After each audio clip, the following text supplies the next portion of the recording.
Bonjour à toutes et à tous. Y a-t-il un pyromane à Gizia dans le Jura, territoire rural et apprécié des randonneurs? Des feux d'origine volontaire semblent avoir été déclenchés à plusieurs reprises ces derniers jours. Le maire de la commune appelle à la prudence. Une enquête est en cours et une plainte a été déposée. La vigilance toujours face à la sécheresse. Hier, deux débuts d'incendie relevés en Côte d'Or. À Collonges et Première, déjà, le feu a pris le long de l'A39 lors du chassé-croisé. Rapidement maîtrisé, il n'a pas fait de dégâts. Et puis, à Talent, même chose avec l'intervention rapide des pompiers, le feu a vite été fixé. En Saône-et-Loire, département voisin, le SDIS totalise 500 départs de feu depuis le mois de juin. À cet accident sur les routes de Saône-et-Loire, hier soir, un homme a perdu le contrôle de sa voiture à Sornay. Le véhicule sérieusement endommagé a terminé sa course dans une maison. Heureusement, ses propriétaires n'étaient pas présents. Le conducteur s'est ensuite enfui à pied, laissant sa femme et sa fille dans le véhicule. Une enquête a été ouverte.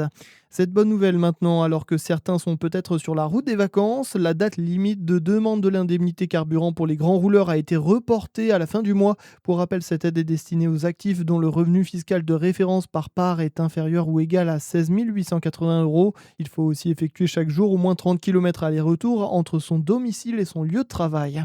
Les sports, pour finir en foot, Saint-Etienne s'empare de la tête du classement à l'issue de cette première journée de Ligue 2. Les Verts se sont largement imposés 3-0 face à Sochaux.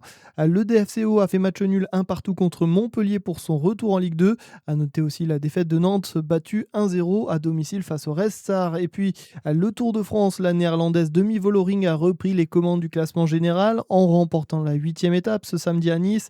Un succès qui lui permet de récupérer le maillot jaune avec seulement 8 secondes d'avance sur la polonaise Kasia Niewiadoma. La 9e et dernière étape est à suivre aujourd'hui à Nice à partir de 16h. Bon week-end sur Fréquence Plus.